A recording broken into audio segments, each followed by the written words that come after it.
बिस्मिल्लाहिर्रहमानिर्रहीम। अस्सलाम वालेकुम दोस्तों। बीबी ज़ैनब बिनते अबी मुआविया जो अब्दुल्ला बिन मसूद की ज़ौजा मोहतरमा थी, फरमाती है कि एक दिन मैं मस्जिद नबी में थी कि रसूल खुदा सल्लल्लाहु अलैहि वसल्लम ने फरमाया, ए औरतों सदका दिया करो, खा तुम्हें अपने जेवर बेच के देना पड़े।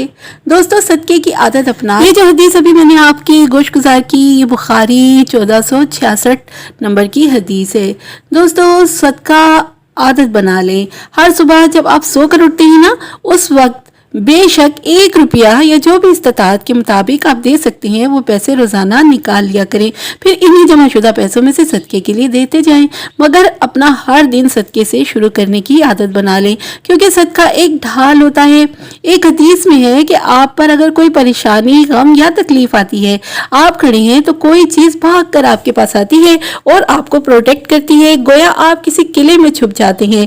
यहाँ कोई भी चीज़ आपको हर्ट नहीं कर पाएगी, नुकसान नहीं पहुंचा पाएगी, क्योंकि सदका आपकी हिफाजत करता है। अच्छा, हजरत बीवी ज़ैनब जब घर वापस तशरीफ लाती हैं और अपने हस्बैंड अब्दुल्ला बिन मसूद से कहती हैं कि आप रसूलुल्लाह सल्लल्लाहु अलैहि वसल्लम से पूछें कि मैं जो पैसे आप पर खर्च करती हूँ और मेरी कफालत में कुछ यतीम बच्चे भी हैं, जो पैसे मैं उन पर खर्च करती हूँ, क्या वो मेरे पैसे सदके को किफायत करेंगे? उनके हस्बैंड ने कहा कि आप खुद जाके हुजूर से पूछ लेना।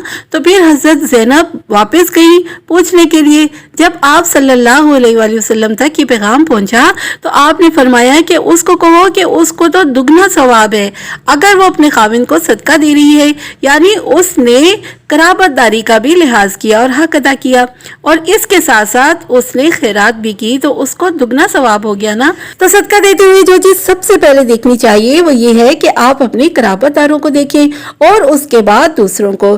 दूसरे लोग तो कहीं ना कहीं से मांग भी लेते हैं, मगर बाज औकात आपके रिश्तेदार सफेद पोश होते हैं, वो अल्लाह के सिवा किसी को भी कुछ नहीं कहते। अगर आपको ये लगता है कि उनको जरूरत है तो आप जरूर उनकी हेल्प करें, क्योंकि उसका दुगना सवाब है। तो आप बिला वजह जज ना किया करें कि फला के पास तो ये भी है वो भी है, नहीं, बल्कि जिसकी जो जरूरत है उसकी मदद कर दें। आपकी मदद अल्लाह खुद करेगा। गैरों की मदद जरूर करें, मगर अपनी फैमिली को ना भूलें। अपने बहन भाई, उनके बच्चे, अपने रिश्तेदार, चचा ताया के बच्चे आसपास, उन्हें देखें, उनको हम जज करने लग जाते हैं, ऐसा ना किया करें। अल्लाह ने आपकी झोली भरी है, आप दूसरों की भरते जाएं, आपके काम खुद ब खुद बनते जाएंगे। वीडियो पसंद आए तो लाइक कीजिएगा, शेयर कीजिएगा और मेरे चैनल को सब्सक्राइब किए बगैर बिल्कुल ना जाइएगा। अल्लाह हाफिज़।